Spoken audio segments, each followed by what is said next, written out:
What if everything you've been taught about prayer was wrong? Neville Goddard, one of the most profound spiritual teachers of the 20th century, didn't just redefine prayer, he revolutionized it. In his world, prayer wasn't about asking a distant God to change your circumstances. It wasn't about kneeling, pleading, or waiting. No, to Neville, prayer was a creative act, an inner alignment with a reality that already exists.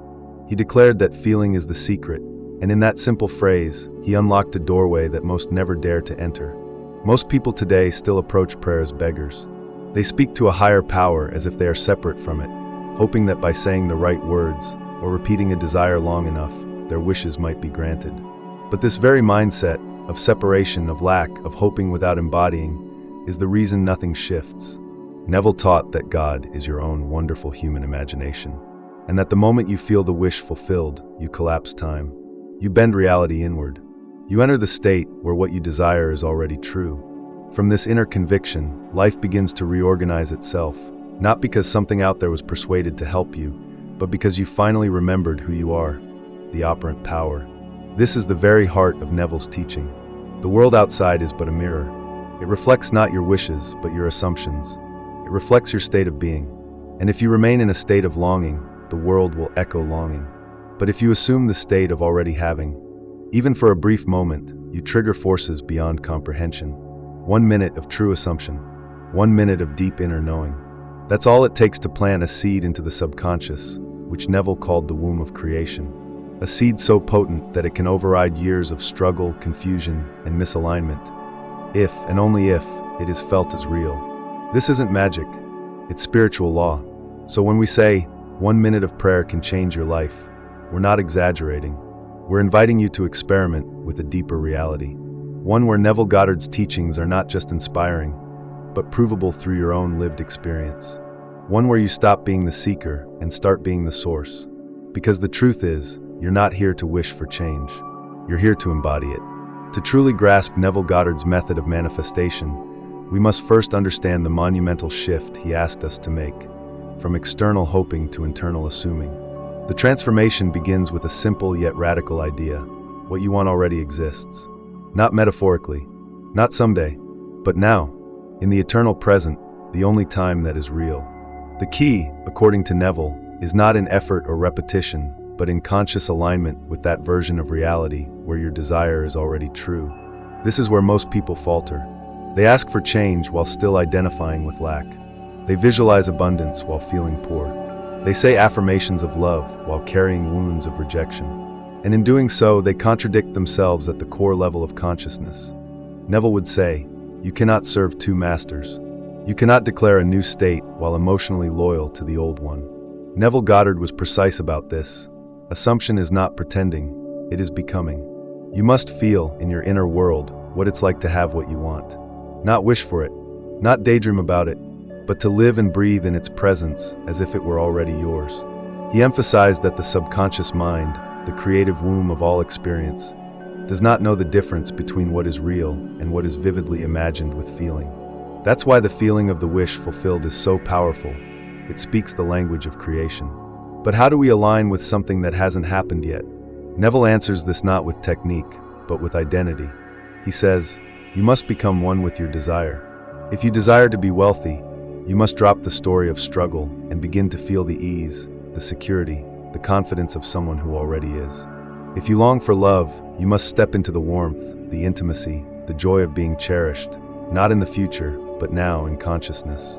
This requires practice, discipline, stillness, a mind that no longer reacts to appearances but acts from conviction. This is the meaning of true prayer in Neville Goddard's teaching. To commune with the version of yourself that already lives in the answered state, to dwell in that state long enough for it to become your new home. He wasn't promising a trick.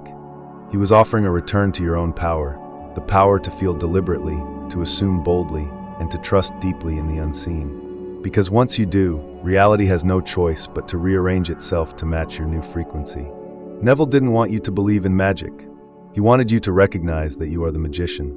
And now we arrive at the practice itself, the moment where theory dissolves into experience, where the words of Neville Goddard must be lived, not merely understood.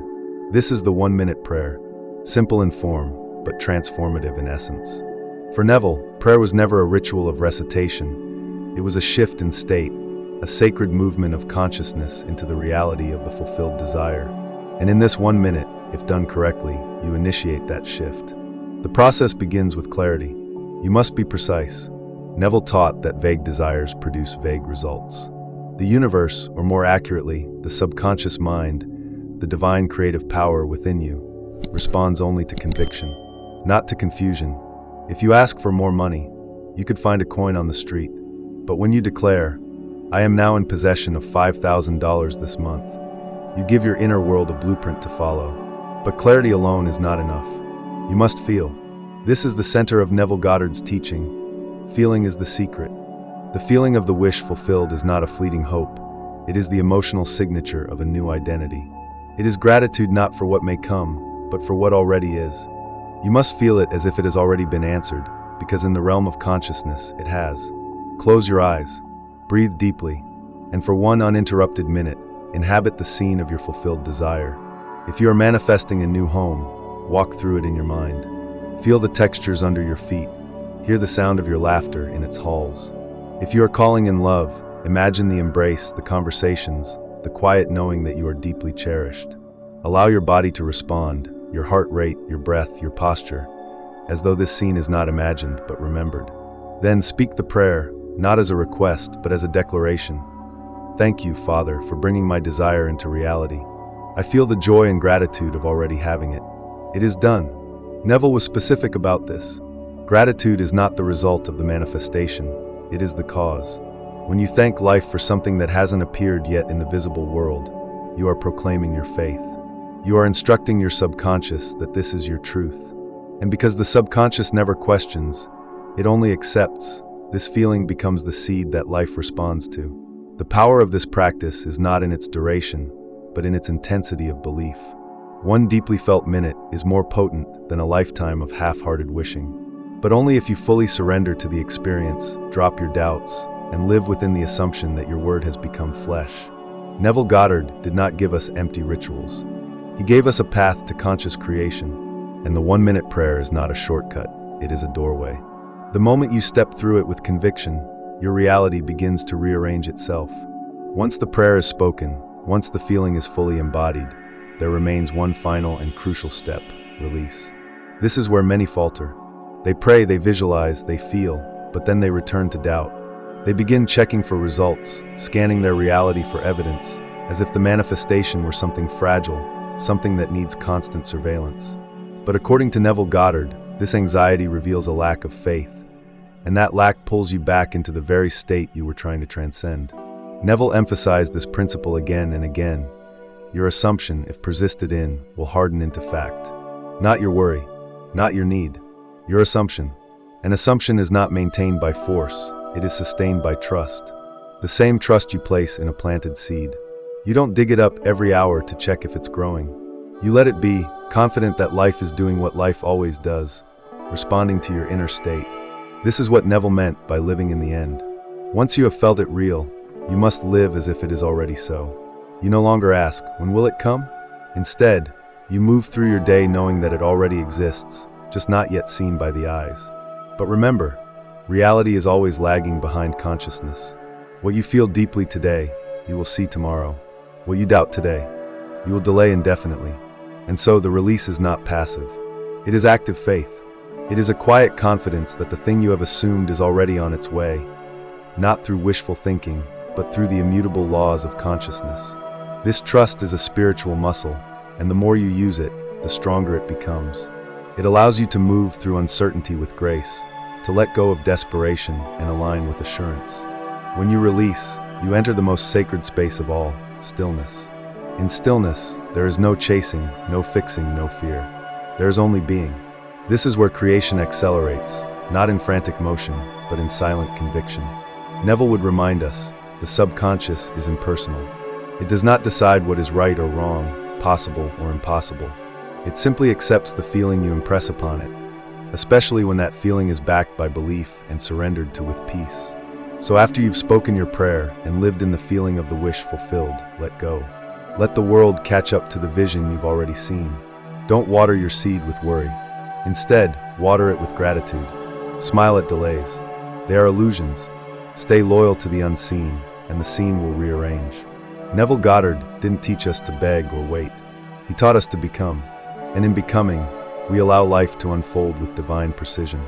This is where it all comes together, not in some distant future, but in the moment you decide to practice this truth. Again and again, until it becomes the very rhythm of your being. Neville Goddard never asked us to believe blindly. He invited us to test the law, to apply it, feel it, live it, until reality bends. The 1-minute prayer is not just a technique. It is a sacred ritual of remembrance. Each time you enter it, you're not reaching outward, you're returning inward, to the place where all things are already created. But Neville warned us, repetition without feeling is powerless. You cannot treat this as a chore. It must be sacred, alive, embodied. Every time you step into the state of the wish fulfilled, even just for 60 seconds, you are reinforcing a new identity. And that identity is what the world will soon reflect back to you. Still, you will be tempted to look for signs. You will want validation. You will wonder, is it working? But Neville's response to this would be clear. The moment you ask that question, you've already stepped out of the state. You are no longer living in the end, you are doubting the end. And doubt is not neutral. It is a new assumption. It sends a different signal to the subconscious, one that says, I don't believe. And as always, the subconscious accepts that command without judgment. So what do? You stay loyal. Loyal not to what your eyes see, but to what your soul knows.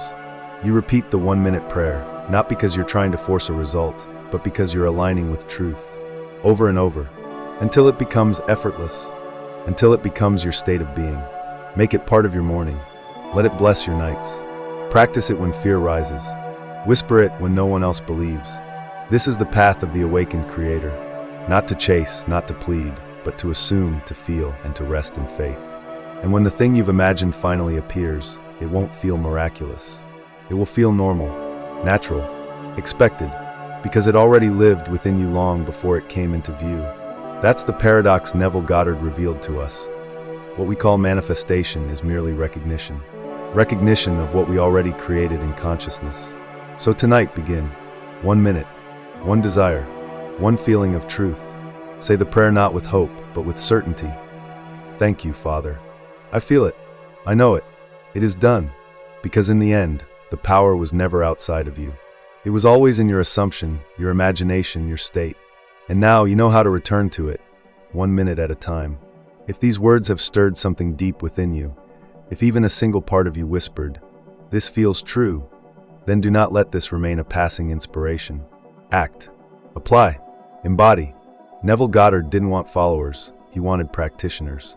People willing to move beyond theory and into personal transformation. This isn't about believing in someone else's experience. It's about initiating your own. And that begins now. Start tonight. Right now if you can. Choose one desire, not 10. Not a vague wish, but one crystal clear intention. Then close your eyes, and for just 60 seconds, assume the state of already having it. Feel the joy. Feel the gratitude. Whisper the words, "Thank you, Father, it is done." And when you open your eyes, don't look for signs. Don't go back to your old state. Stay loyal to the feeling. But don't stop there. Make this your daily ritual. Let the 1-minute prayer become a sacred thread that weaves through your mornings, your nights, your difficult moments. The more you repeat it with presence, the more your inner world shifts. And as Neville Goddard taught, your outer world is nothing more than your inner world pushed out. I invite you to track your shifts. Write them down. Reflect on how your state influences your day, your interactions, your opportunities. Share your experiences, because in doing so, you give others permission to believe in their own creative power. And if you felt the truth of these teachings, don't keep them to yourself. Share this message with someone who is struggling, doubting, or waiting for a miracle.